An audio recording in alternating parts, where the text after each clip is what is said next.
Welcome all to my great big OS tier list. We're coming back for another one a year later. So, a while back, I did an OS tier list of like all of the operating systems I've ever used, and it was a little loosey goosey. It was very anecdotal. It was very like off the top of my head. What can I remember about every operating system I've ever touched?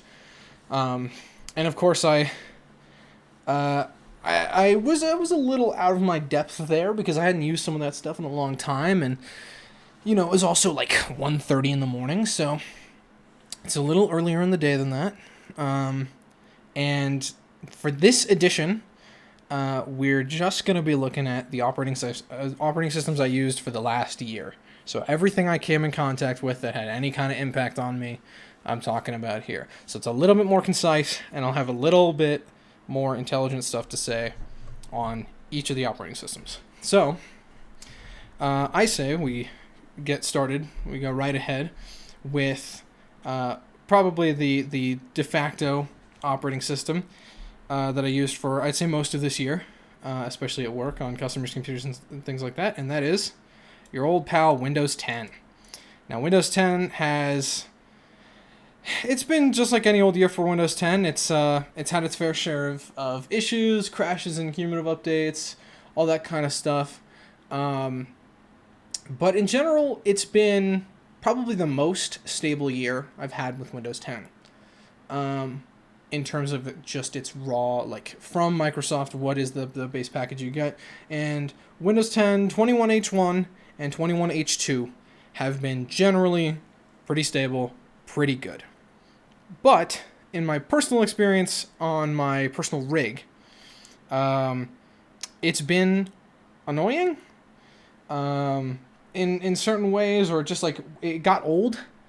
And in general, Windows 10 has not done anything special for me this year. It just sort of works. It's getting old.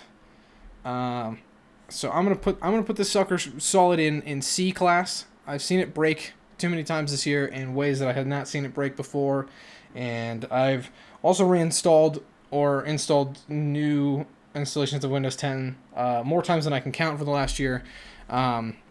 It's fine. It works when it works. It does not when it does not.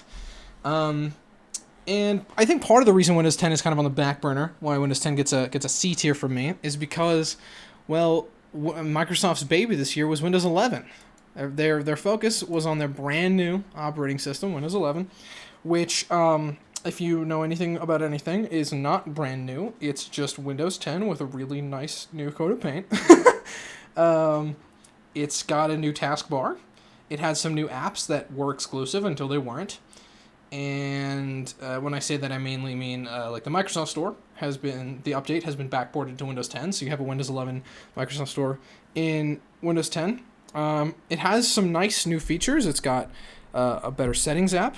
It's got a more detailed task manager, which something I'm not sure Windows 10 can do, but that I noticed that Windows 11 can do, that I'm going to say is a Windows 11 feature until proven wrong, is Windows 11 will tell you when your CPU cores are parked, which is another way of saying that they've been put into a low power state. And I thought that was pretty cool. Windows 11 has better scheduling, which is important because AMD high core count CPUs are a thing. And more importantly, Intel has new processors that have low performance and high performance cores, and Windows 11 is the only operating system that takes full advantage of that. But Windows 11 for most of the year was in beta. I used Windows 11 from the moment it came out on the official Insider channel. I did not use the pre-launch leaked build because that build was very buggy and mostly Windows 10 still, even in the UI. So I've been using it since the Insider preview build, and I stopped using it. Funnily enough, when it came out in October for everyone, that I gave it maybe another couple weeks, and then I stopped because it was just giving me little issues here and there, some performance degradation in places like VR that were not great, and in general, Windows 11 lacks polish, not in the sense that it's not cohesive looking, like I think Windows 10 lacks visual polish where Windows 11 does not, but Windows 11 lacks mechanical polish, which is saying something because even Windows 10 is not that polished. And so I think it's early days for Windows 11. There are some exciting changes in Windows 11 in terms of the UI, in terms of, the potential to move forward here. It doesn't support 32-bit processors anymore, which is good because that keeps, I've seen a lot of people install 32-bit Windows on a 64-bit system. It's more future-proofed. It's trying to be on newer, more cutting-edge hardware, and it generally supports it better. I just think because it's early days for Windows 11, and it's honestly been pretty rough for most people. Also, Microsoft is being pretty pushy with the update. Windows 11 is going to get a D tier from me. When it works at its best, it's better than Windows 10, but it does not work that well most of the time. Excuse me. Now, up next, still in Windows land, we've got Windows 7. Windows 7 was... I think I spoke pretty fondly of Windows 7 when I talked about it in my previous tier list. The problem with Windows 7, though, is that I am no longer looking at Windows 7 from a rose-colored glasses point of view about how fun it was to use Windows 7 as a kid and whatever. Windows 7 is old, and it is aging poorly because, unlike Windows XP, Windows 7's long-term support is not simply reliant on itself. Windows 7 needs the internet to function properly. And so I've done it a couple of times this year, and it never went well, but installing Windows 7 fresh, a clean installation of Windows 7, it's not going to happen. It needs too many patches, too many updates. Even if you start from a Service Pack 1 installation, it needs too many updates to be considered secure on the internet, and Microsoft is no longer distributing those through Windows' inbuilt Windows Update, which for all of its faults was really good at sort of putting every update you need in front of you. Even if you need a bunch of restarts, even if you need to hit the refresh a bunch, you at least would get all of the updates eventually. That's no longer the case, at least in my experience, and I've even seen it on Vista machines because their updater is sort of similar. Windows 7's over-the-air updates in Windows Update are basically dead. And so having to scour the internet and find all of the patches yourself, including for Internet Explorer. See, little known fact, Windows 7 actually ships with, even on Service Pack 1, it ships with Internet Explorer 8. And you need to patch it up to Internet Explorer 11, which is the newest version of Internet Explorer, to be able to access modern websites. And you can't install a lot of programs until you've reached that level where it has Internet Explorer 11, because that means it has enough security patches and things that it's semi-stable. You can't install a lot of stuff easily, and it's just generally not secure. It's not easy to get going. Drivers are a pain. Something Windows 10 and Windows 11 do really well is finding drivers for you very quickly, very automatically, through the settings app, through updates. Windows 7, you are on your own for drivers, and it sucks. It is really, really annoying. I have not gotten Windows 7 to work cleanly in any deployment this year at all. And so for that, I'm going to give Windows 7 a solid F. I have had a terrible, terrible, terrible experience with Windows 7 this year. I do not want to see that operating system on anything anytime soon. It's dead to me. Unless someone can magically give me some one-click install to give me all of the security updates, and I have an hour and a half to set aside drivers for whatever system I'm configuring. Maybe it could be higher on the list, but it has given me a very, very bad experience this year. Okay, so that's it for Windows Land. Next up, we have Mac OS. So Mac OS has had a pretty good year.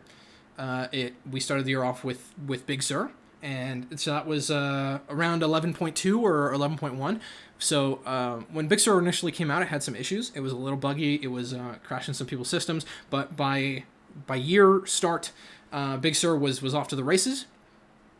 It was a big deal for Mac OS in terms of a visual redesign. It was a big deal because Big Sur is the first operating system, or the first Mac operating system to support ARM processors, Apple Silicon processors. It's got Rosetta. It's really a pretty well-rounded operating system, and I had a pretty good time with Big Sur for most of the year. A lot of the updates that it got were pretty big, so a lot of Big Sur's features were spread out over over the year, and it wasn't super cohesive in that sense. And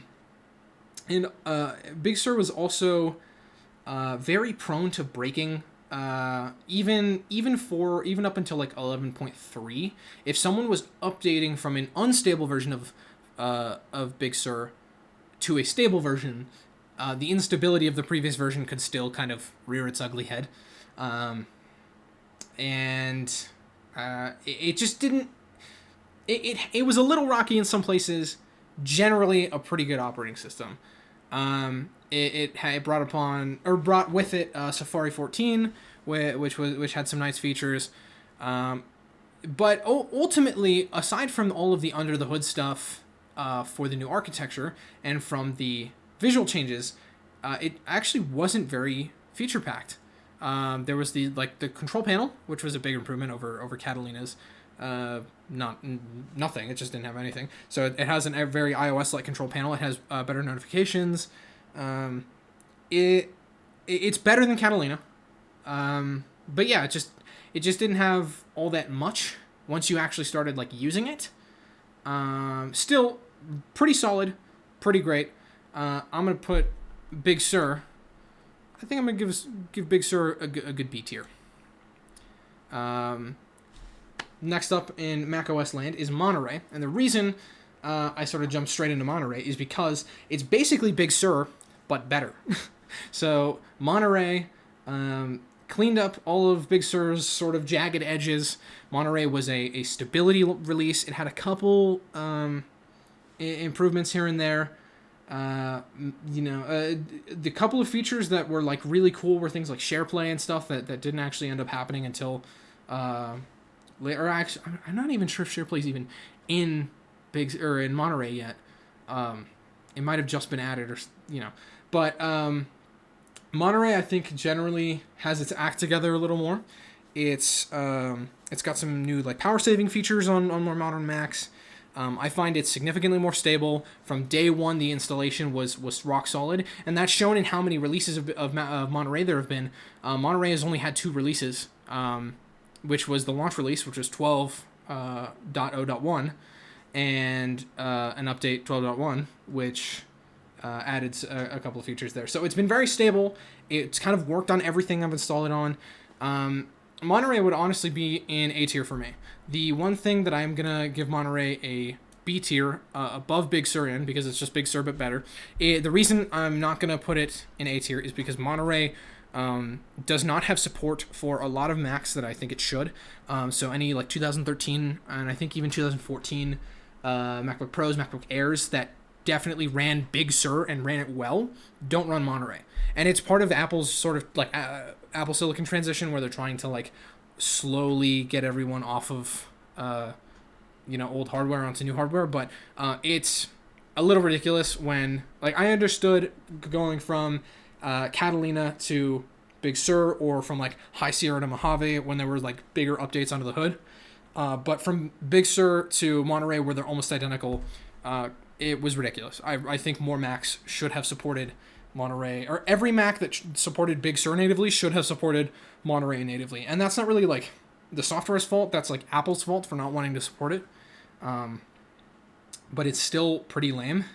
Also, another thing that doesn't put it in A tier is every new release of Monterey, or every new release of macOS has had to support AMD's newest GPUs because Apple was using AMD's GPUs in all of their new machines until Apple Silicon. And so Monterey did get new AMD GPU support for the RX 6000 series, but it wasn't very good at first, as far as I know. It didn't support the whole lineup, and in general, it's just not as methodical as Apple normally is, because Apple's normally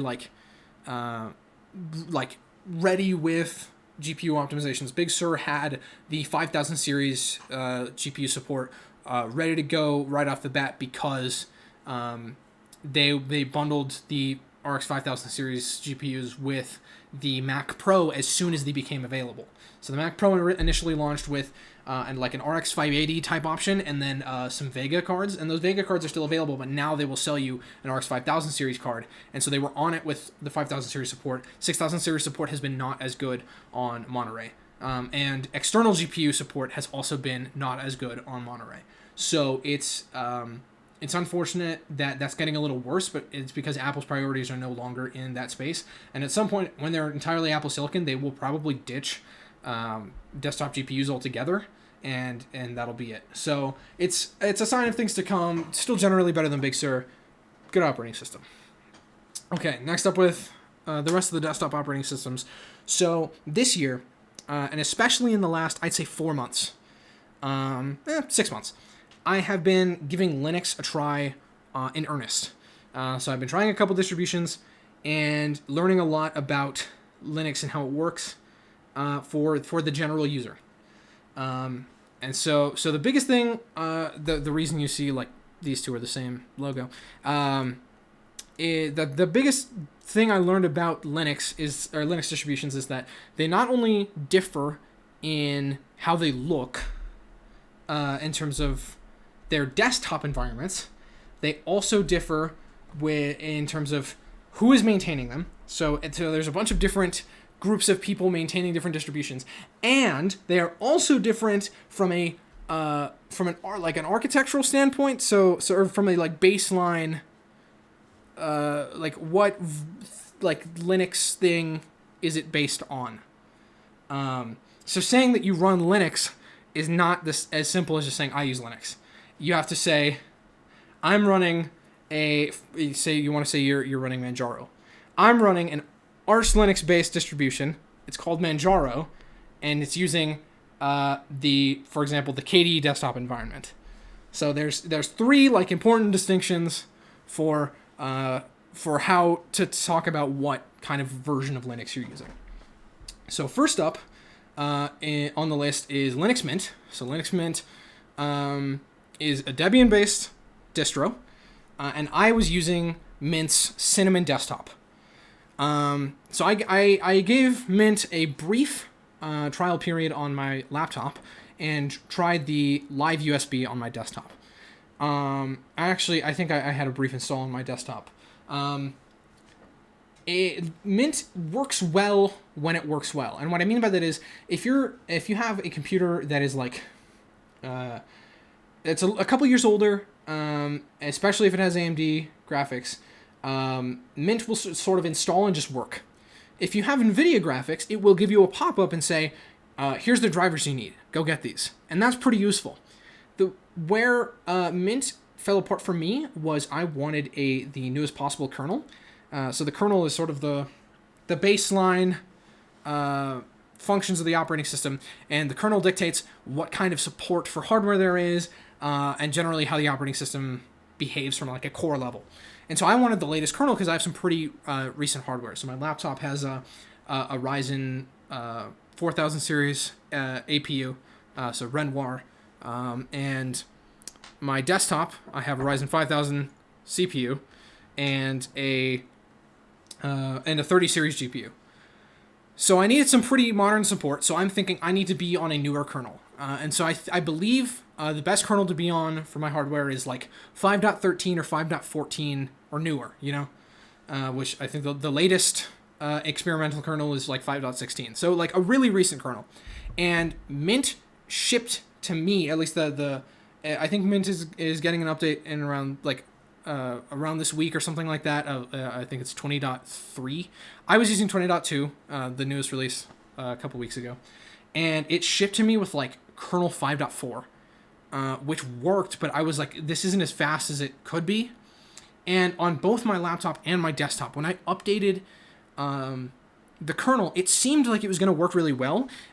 So in Mint's package manager and its like software updater, it has a built-in function to pick from a list of kernels and just sort of hit go and load a newer kernel. And while that sounds like it would just be really easy to just hit like install the new kernel, you restart the computer, it has a new kernel.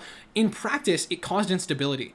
It made things act weird. I lost Wi-Fi.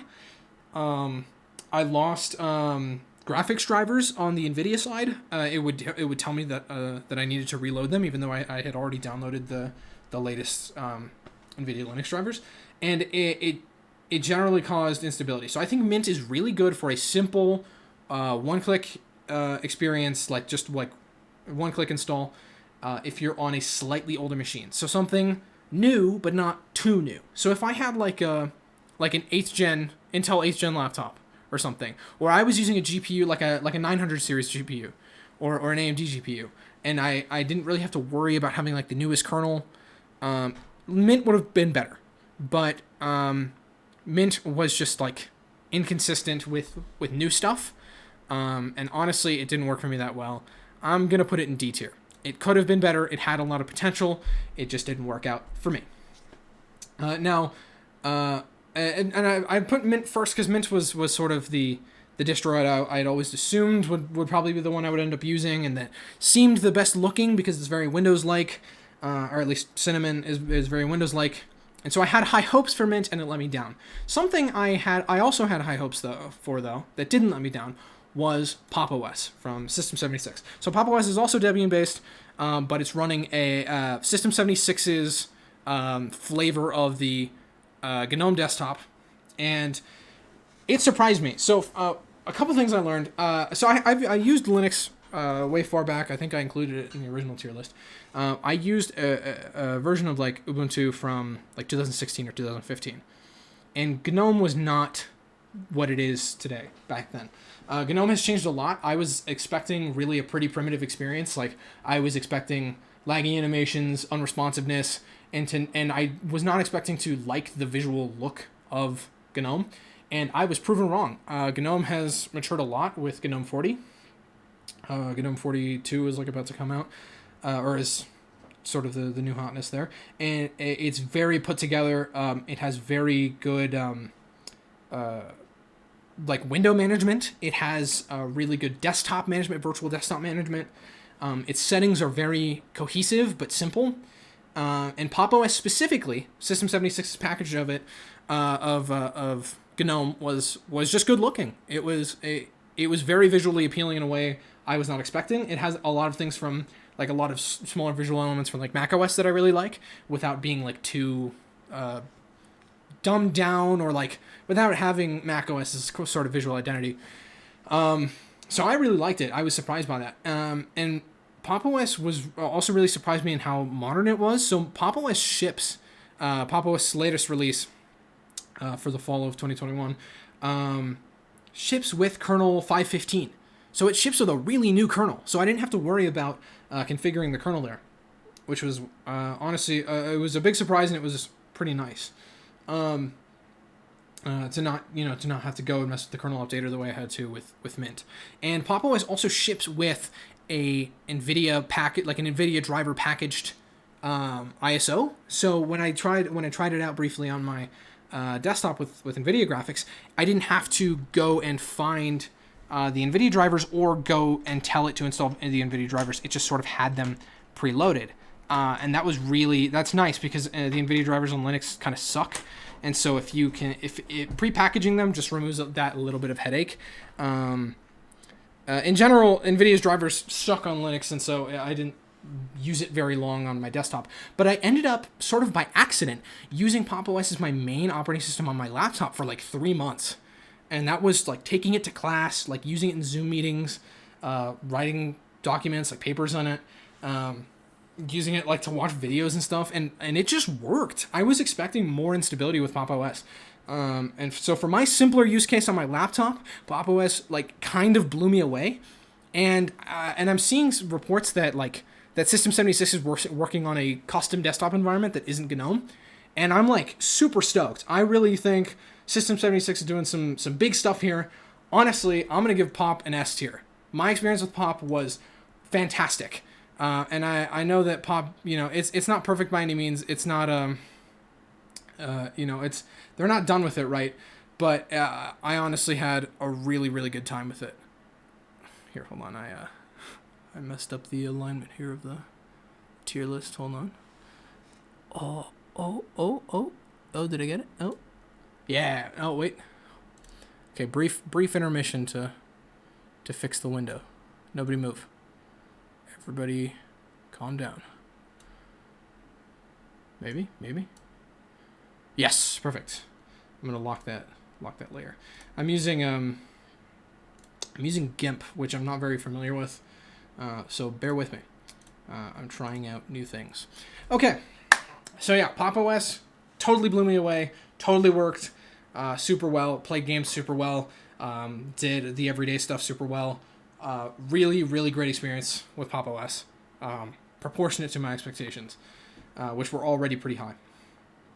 Okay, next up is Manjaro. So I use two of Manjaro's desktop environments, and I have different opinions on each of them. So Manjaro is a little bit different. Like I said earlier in my example, Manjaro is an Arch Linux-based distribution. So Arch is generally known to be more cutting edge than Debian. So Arch is a rolling release distribution, which means that there are constant changes being made and added to Arch. Arch's like general build. Whereas Debian is more about these sort of like big chunk releases every couple of months with like lots of new stable features. Arch is sort of like is just going. It always has new stuff. And Manjaro is the easiest like one-click way to have Arch set up. It's the most popular Arch distribution I know of, and it probably will be until the Steam Deck is launched, and because SteamOS 3.0, which comes on the Steam Deck and will be released to the public, SteamOS 3.0 is Arch-based, and that will probably overtake it in user, in market share. So Manjaro is pretty popular, and I've heard some good things about Manjaro too. My expectations weren't quite as high as for Mint or Pop because I hadn't heard as much about it, but I was like, okay, Manjaro is supposed to be pretty cutting edge. Let's give it a shot. So first, I didn't try Mandara Xfce first, but it did have a lasting impression on me, and it's really not Manjaro's fault. Excuse me. It's not Manjaro's fault, because they really tried to package Xfce in a way that fits Manjaro's like visual style, but I don't like Xfce. I'm going to say that right now. I think Xfce is trying to do a Windows 9X kind of visual design, but what it ends up doing is just being really cluttered, the way that like you can get a Windows 9X system to be really cluttered if you just have like a bunch of plugins and a bunch of crap. So my experience with Mandara Xfce lasted like 30 seconds of me actually using it, because I did like see some videos and stuff of me actually using it, but I wanted to know how to open the settings app. And I opened the little start menu, and instead of clicking what I thought was the settings icon, I clicked the shutdown icon, or the sleep icon, I forget. But I clicked it, and my screen went black. And I was like, that is an omen. That's got to mean something. There's a really good chance here that Xfce is not for me. So I'm giving Xfce an unfair F tier. I looked at it. I thought it was kind of ugly. I clicked on the wrong button. It went black. I was like, I'm good. I think I'm gonna pass on Xfce. My much more involved experience with Manjaro came with Majaro KDE. So Manjaro KDE has been getting a lot of attention because, like the aforementioned SteamOS, Manjaro is an Arch-based distribution using the KDE desktop. And so SteamOS is going to be doing the exact same thing, and SteamOS is getting a lot of attention because the Steam Deck is getting a lot of attention. So I thought, okay, if you want to have the most analog experience, or the most comparable experience to SteamOS 3, you're going to use Manjaro KDE. And Manjaro KDE, when I first installed it, had me kind of disappointed. The design was also sort of Windows 9X on the whole start menu side of things, but was generally pretty plain, like how Windows 7 looks when you're searching for programs.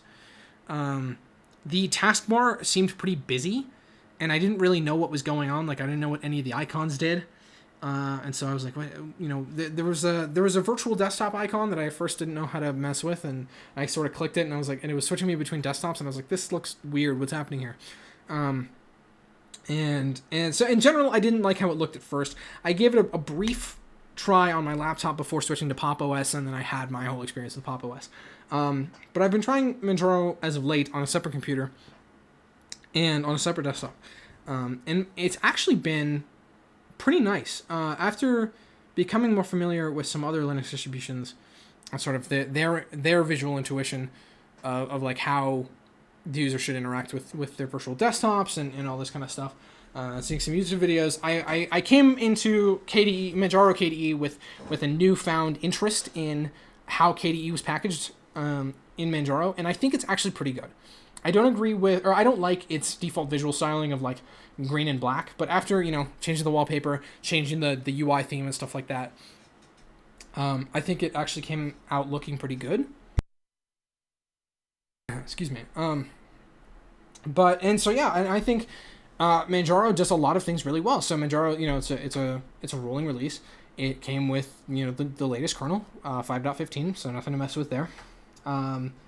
It does pretty good. It's pretty good about installing NVIDIA drivers.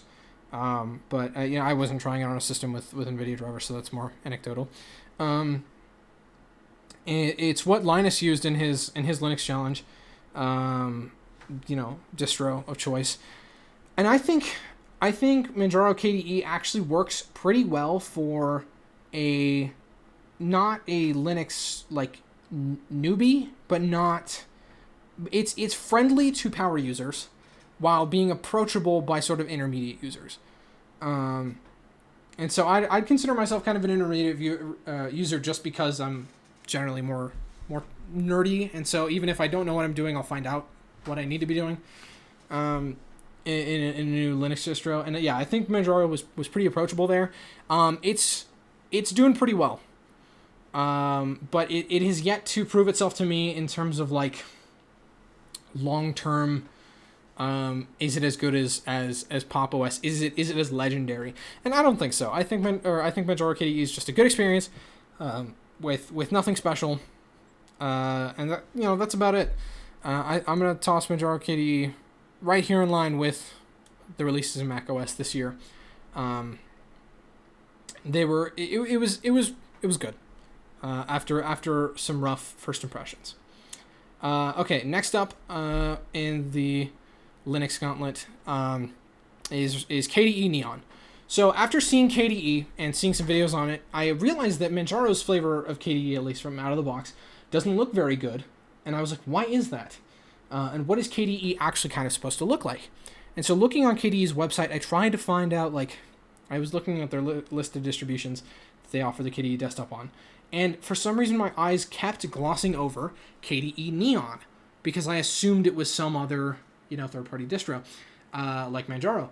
I was wrong. KDE Neon is actually KDE's flavor of their own desktop environment. So it's Debian-based. It's running the KDE desktop, the latest version of KDE Plasma, and so I give it a whirl. I give it a quick try, and it's nice. It's got a little bit of what Mint has going. So it came with an older kernel out of the box. But just looking at it visually, it was much more cohesive than Cinnamon, Xfce on Manjaro, or KDE on Manjaro were. KDE Neon sort of lets KDE breathe, and it lets it it's what I would imagine macOS would look like if you mapped macOS onto Windows' layout. It was really nice. I think the settings app was pretty well featured. Their package manager was nothing special. But I think in general, Neon is a very pretty distro.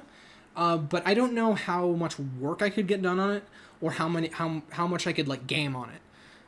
So I'm gonna put Neon right here behind Majaro KDE, because of Majaro KDE and because of Neon, I've grown to really like the KDE desktop environment, and I think KDE are going places.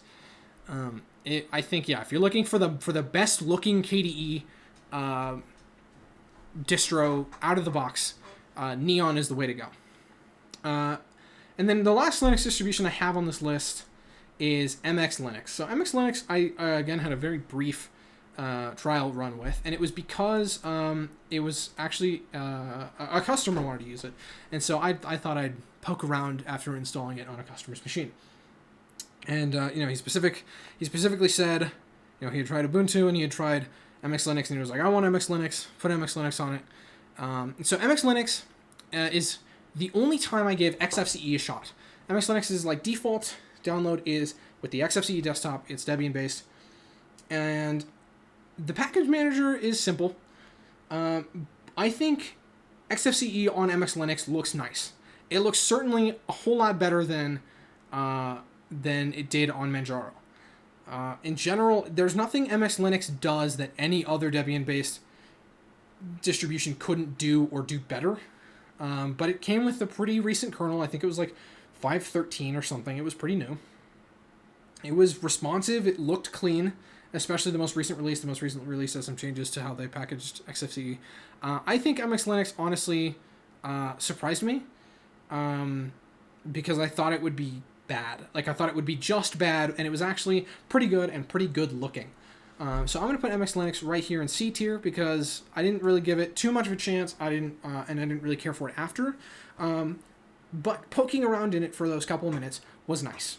I was surprised that Xfce could be that nice. And so an honorable mention for the Linux desktops I put on here that I forgot to grab was Elementary OS. Elementary OS is another Debian-based distribution that is running on the GNOME desktop, but it's meant to be sort of the Mac OS of Linux distros. So Elementary by default doesn't have has a store that has only a couple of programs you can download. You're forced to get new programs from the web, almost like a Windows machine. Using Flatpaks, which is one of the many ways to distribute applications on Linux. And I don't know, Elementary, I just don't like what Elementary's visual design was doing. I don't think a not fully set up package manager or application store is a good thing. They're trying to say that like every app on their store is reviewed and made sure to look good visually and work well and be secure and all that kind of stuff. And that would be great if it had more than 40 apps. If it had like 200 apps and included stuff I use every day, like, I don't know, LibreOffice, Steam, Discord. Like, they don't even have a word processor on there. I think they might have like one, but it's nothing. It's not like any. It's not Libra and it's not OpenOffice, which are like the main open source document editors. And yeah, it just wasn't fully featured. I didn't really feel like I had a fully featured experience with it. I honestly would have put it in like E or F tier because it bothered me that I had to get everything from Flatpaks and I didn't like the visual design. So honestly, leaving it out is good because I didn't have what I consider to be a complete experience with it because I wasn't gonna jump through all these hoops to get it working or to I don't really like Elementary, despite what the general consensus is that it's like sexy or whatever. Okay, so now on to the mobile operating systems. So on in Apple land and in iOS world, there was iOS 14 and iOS 15 for the last year. iOS 14 actually was pretty rocky, just about as rocky as Big Sur was. So iOS 14, the biggest thing for me, a lot of people had a lot of different kinds of issues with iOS 14. The biggest issue I had with iOS 14, just about the entire time I had iOS 14, I think there was one, like, it was like 14.4 or something, where very briefly I didn't have this issue. But I was constantly having Bluetooth connectivity problems on iOS 14. I have an iPhone, with most of iOS, or with my usage with iOS 14, I was using an iPhone 12 mini, which was at the time one of the newest iPhone, one in the lineup of the newest iPhones you can buy. And so I was running the latest release of iOS 14, and I use AirPods Pro to listen to my music on my iPhone. So I'm most updated on my iPhone. My AirPods have the latest firmware, and I have the newest iPhone and the newest AirPods. and it was just not connecting. The little UI for my AirPods would not come up. I would have to go and manually connect them for like months. It was really, really annoying, and I use my AirPods all the time. So honestly, it really soured my experience with iOS 14. My initial experience with iOS 14 was really, really great the year prior, because I started using it from the betas, and so I had the very like early introduction with Apple's take on widgets, and that was really fun. But after that had sort of gone, after it was just the operating system I use because it's the newest one and there's no beta, it just didn't work well. And I all year would not stop hearing issues about, oh, my battery's draining worse than other updates. Oh, it's doing this. Oh, it's doing that. It just wasn't that good. Like, feature-wise, iOS 14 was great, but stability-wise, and just like for little things like the Bluetooth connectivity, it just couldn't do it. I don't know why. I bet if you installed 14.8, the latest release of iOS 14, and didn't jump to iOS 15 for some reason right now, it would probably work fine for you. But I don't know why you wouldn't just go to iOS 15. Honestly, iOS 14 gets a C tier from me. When it worked, it worked well outside of the Bluetooth connectivity issues I was having, but the Bluetooth connectivity was such a big deal for so long that I couldn't let it go. So there's that. And then for iOS 15. iOS 15 I used from day one on the public betas, and 15 was definitely meant to. It was just like Monterey. It was meant to kind of clean things up from 14. So it's just iOS 14, but better, just more stable. It has some new privacy features which were nice. It had some new stuff like FaceTime that just like Monterey. 15, but 15 generally has just been rock solid. Even from the betas of 15, I noticed it working better than iOS 14 in a lot of ways. But that being said, I didn't have a lot of fun with 15. So 15 worked well, but it wasn't very fun. Because there wasn't much new, so my beta period with it wasn't all that great. 15 has like picture-in-picture, which I'm not even sure. I don't think 14 had picture-in-picture. If it did, picture-in-picture on iPhone is fine.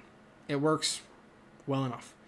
And it worked a little bit. It behaved a little bit better on iOS 15. Because I think 14 had picture-in-picture. It just, I don't know, I don't know, they reorganized the app drawer thing, like, cool, I guess. 15's nothing special, but it was stable, so I'm gonna put it at the end of B tier. It was fine. Hopefully iOS 16 is more fun. We will see. I don't know what Apple's priorities are right now. I have not been keeping up with leaks. I have not been keeping up with what people think is gonna be next for the hardware, so we'll see for 16. Also, iOS 15 I think was bigger for iPads, but I don't have an iPad, so I did not get to experience iPadOS 15. From what I could briefly see, it was better at, it allowed widgets everywhere on the home screen. It was better for multitasking. It was a bigger update on the iPad than it was on the iPhone. It was fine. Okay, so last up on the list, we have the versions of Android I used for this year. And so I had some pretty interesting experiences with Android. So I think on the previous tier list, I had mentioned that I didn't have an Android phone, really, that was anything modern or that I was willing to use, and I wanted to get into using Android stuff. So right off the bat in February or March, I ordered an Android phone, and that phone was the OnePlus Nord N100, which at the time was OnePlus's cheapest brand new phone. It was $200, and I think it was I got it on sale, so it was $200 after tax, and I thought that's pretty cheap to get into Android. So at the time, it was running the second newest release of Android, OnePlus's Oxygen OS 10, or Android 10. And so I was like, okay, that's pretty modern. It has like a Snapdragon like 420 or something, so not funny number. Not the best processor. But I was like, well, okay, the screen's pretty low res. It was like 720p, so it'll probably run fine. It had a 90 hertz screen, so I was like, okay, if it's gonna be smooth, it'll be really smooth. And it's generally better. It's a generally better software and hardware package than I've had with other Android phones. So I was like, let's give this a shot. what ended up happening was it actually kind of sucked. So something that I learned with Android, or sort of had to re-experience with Android that I have not experienced with iOS in a long time, because iOS is mostly ironing this out. But Android, having a good experience on Android is highly dependent on your hardware. So if you don't have great hardware, if you don't have a good phone, a good tablet, a good whatever, it's not going to run well. It's not going to feel good. It's not going to feel smooth. Apps are going to kind of lag. System animations are going to kind of be choppy. Updates are going to be slow. And it was just slow in ways I hadn't experienced with a phone in a while. But aside from performance concerns, because OxygenOS 10 was on a lot of other devices that perform a lot better than my Nord. So what did I think about Oxygen on its own? Well, I think OxygenOS 10 was fine. Visually, it looked pretty good. It ran pretty well given the circumstances. It showed me the wonders of Android's news drawer on the left side of the screen, or on the left side of the, if you swipe from left to right on the home screen. So I could read news from there. And it was a larger phone, so it got me back on a bigger phone experience. Android has better support for landscape than iOS does. iOS, most apps on your iPhone don't run in landscape, which is really annoying, even though the screen is very tall now and it could totally do it. So generally, it had a lot of things that were nice about Android that were not great about iOS, or that are still not even great about iOS now. And I actually planned initially to make a whole video about the OnePlus Nord N100 and my experience with it. But it just got boring. My experience with it just became not that cool after the first couple of weeks. And so, yeah, it just wasn't that special. It was nice to be back on Android. It was nice to be in Android town again, to see okay, what does the Play Store look like? What does it look like to get app updates? Which, by the way, apps update a lot more on the Play Store. I find that you get many more apps updating all at once and every day. There's always an update on the Play Store. There's not always an update on the App Store. And there's apps that work better on Android than they do on iOS. So I think YouTube has some behaviors that are better on Android. There's navigation and stuff that can be better on Android. And it's all, it depends from app to app, but there are some things on Android that just felt better to use, even in Android 10, even on that worse hardware. I'm trying to find anything special about my notes here for Android 10, but it's just, there's nothing special here. The phone had a fingerprint reader that was quick, and so I had this sort of impression that fingerprint readers on Android were slow. They're not. So it was nice. Yeah. So from my first experience with Android, pretty good, and I had a good time with it despite my issues with the hardware. I'm gonna give OxygenOS 10 an A. I even brought the phone on a trip with me, used it as my main phone. It worked well with the service, with LTE. It was good. But that experience got soured with the immediate update after that. So on the Nord N100, so OnePlus is going through an interesting time right now. OnePlus used to be a brand about we have one phone, it has all these flagship specs, and it's really cheap. OnePlus now is structured a lot more like every other phone company, and that's because it literally is about to be another phone company. So OnePlus is under a sort of umbrella of Chinese phone brands, and one of those brands is Oppo. And Oppo's big enough that it's essentially absorbing OnePlus right now. And what that has meant is that OnePlus's hardware is not as good as it once was. And its software updates are rolling out in a weird way and pretty slowly. So all of OnePlus's phones for their current lineup early in the year were meant to get Android 11. And many of them did. Many of the higher end phones did. But the older phones and the low-end phones, like the Nord N100, did not get the update until many months later. So I got Android 11 right around the time that it was stopping, that I was no longer interested in the Nord N100.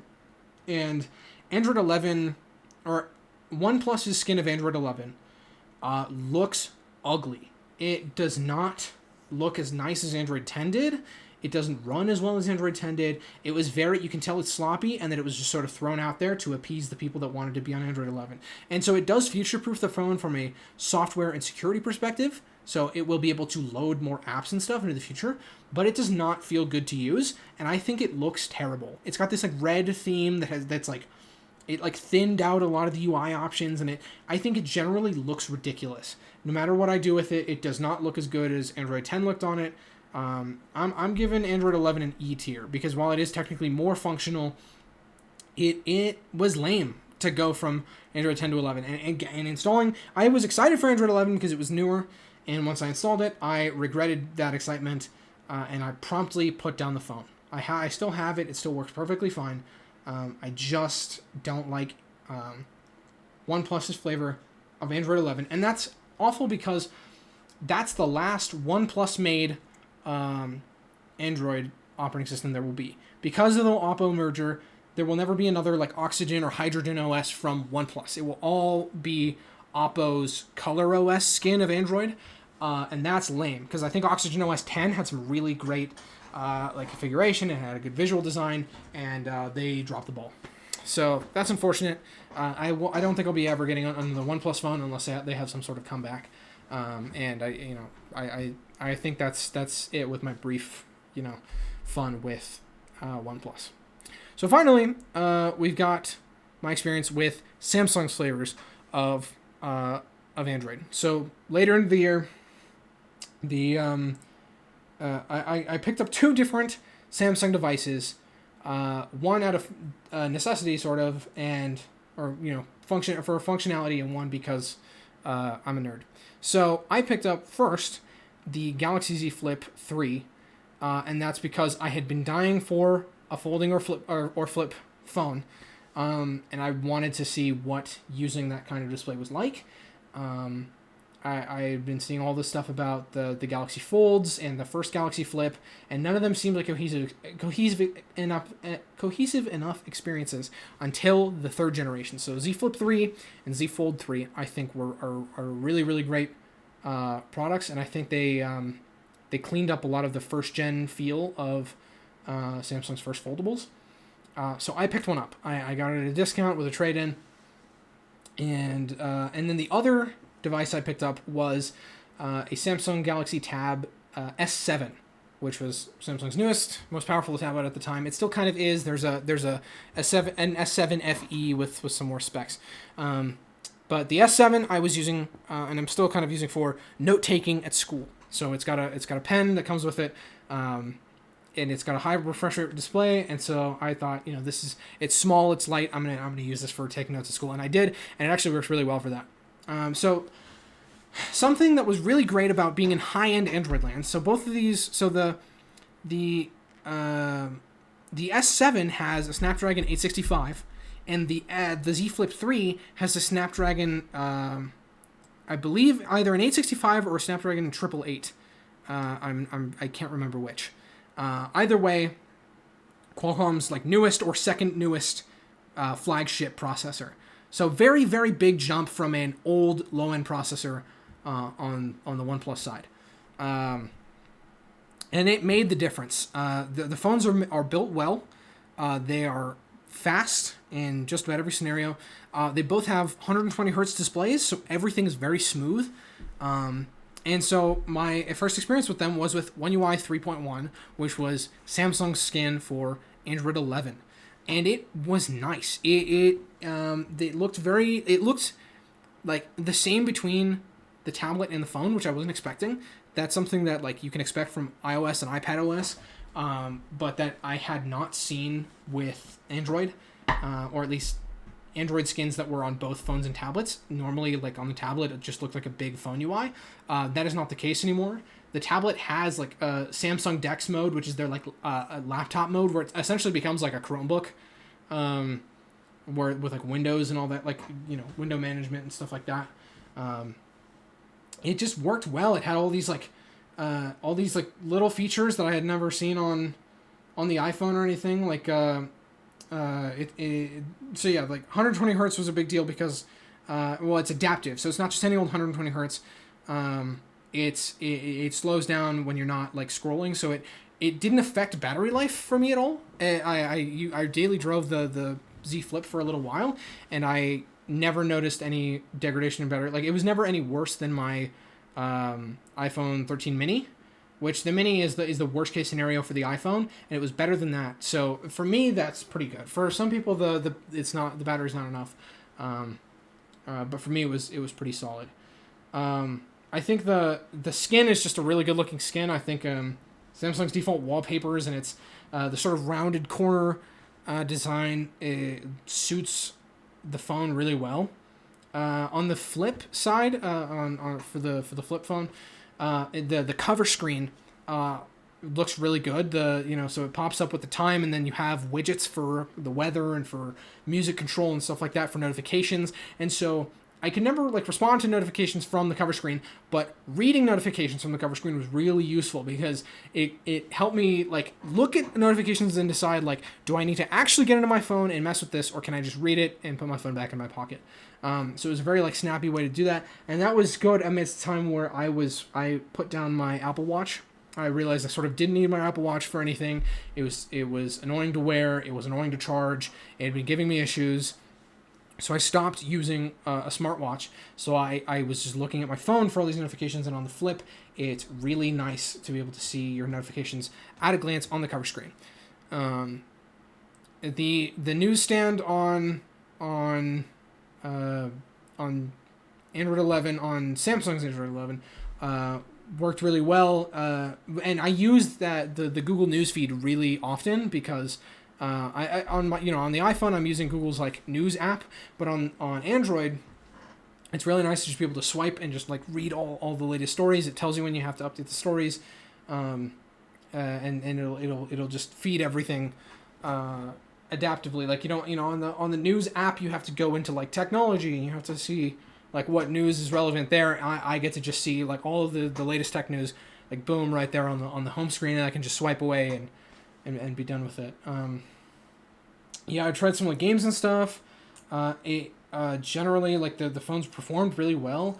The Z Flip 3 has a feature where you can prop it up halfway, like prop the screen up halfway and into like an L shape, and you can watch videos and stuff that way, and that worked fantastic. I did that for a couple of Zoom meetings, and I watched some videos that way, and it was great to, in a pinch, just like fold the screen up, and I could just see stuff, and I didn't have to touch the phone. I didn't have to like try to prop it up all weird, or it just worked really well. It never I don't think I ever had a point where it like crashed on me or where it did something I wasn't expecting. Honestly, it made me want to switch to Android completely from the software side of things. So yeah, honestly, really great. And the same thing applied to the tablet.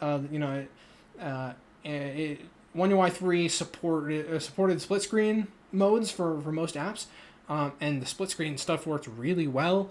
I could have a web browser on one page and a Nose app on another page, so I could be writing out an equation for something in a math class and then punch in the solution on the web browser view. It worked really well. Honestly, I had an A-tier experience with One UI 3, better so than Oxygen OS.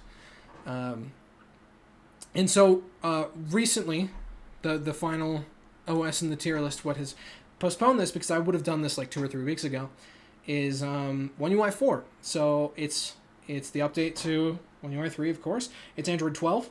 And the reason that's important is because Android 12 has what's called Google's Material You design. So it's meant to adaptively look at like your wallpaper and apply that to the visual design of the operating system. So like to the shapes of widgets and the color of system apps and system elements, and things like that. And generally, One UI 4 has a couple improvements in terms of like making certain UI elements easier to interact with. It involves the Material You design in Samsung's flavor, and it was meant to sort of clean things up.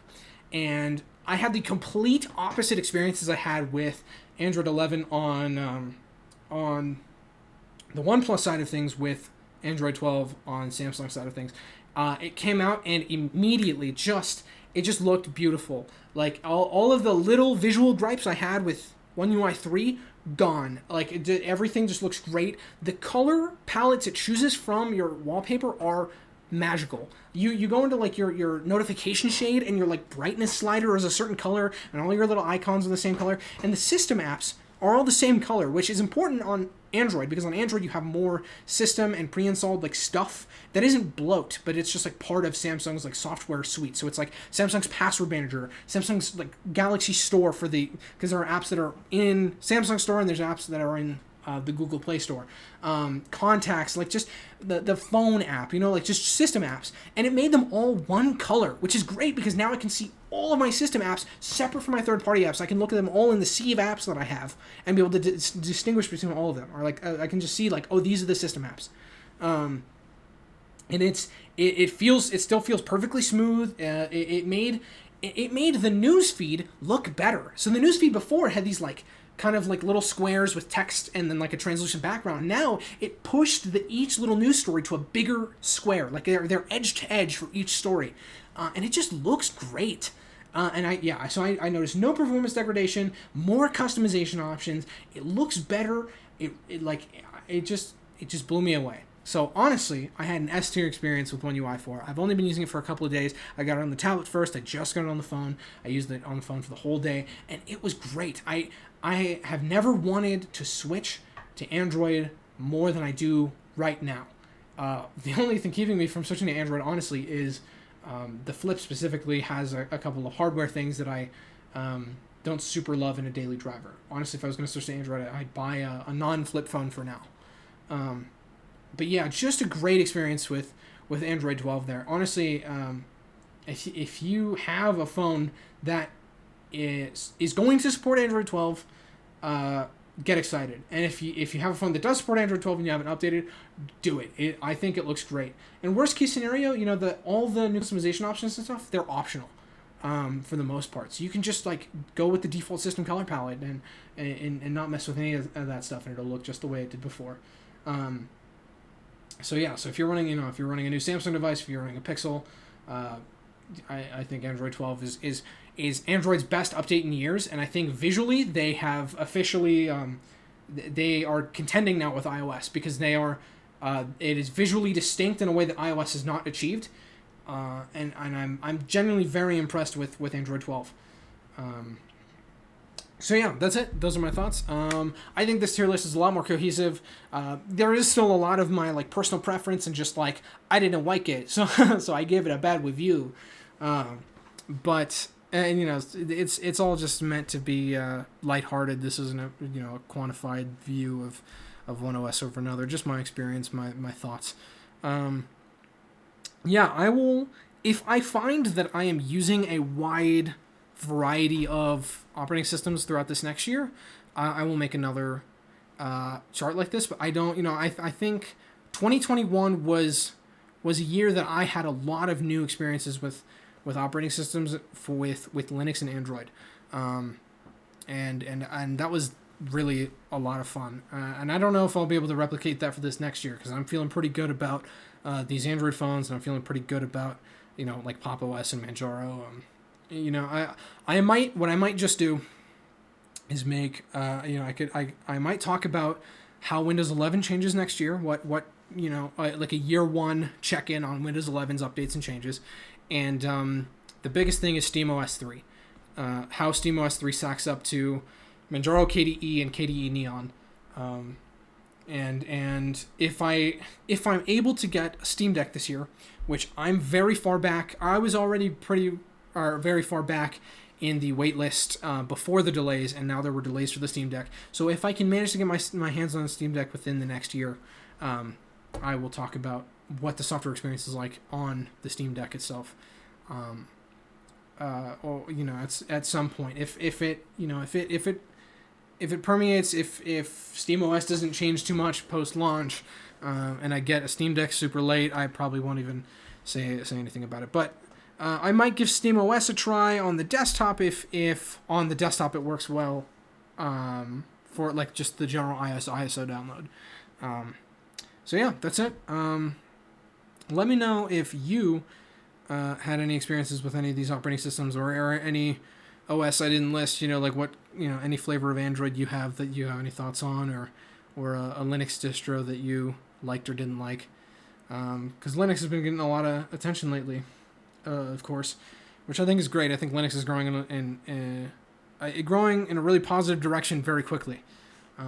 So yeah, that's it from me. Thank you so much for listening. If you stuck around here for the whole hour, you literal champion, I love you. Make sure to not just wear your seatbelt, but wear a helmet in the car because it will protect your noggin. Bye-bye.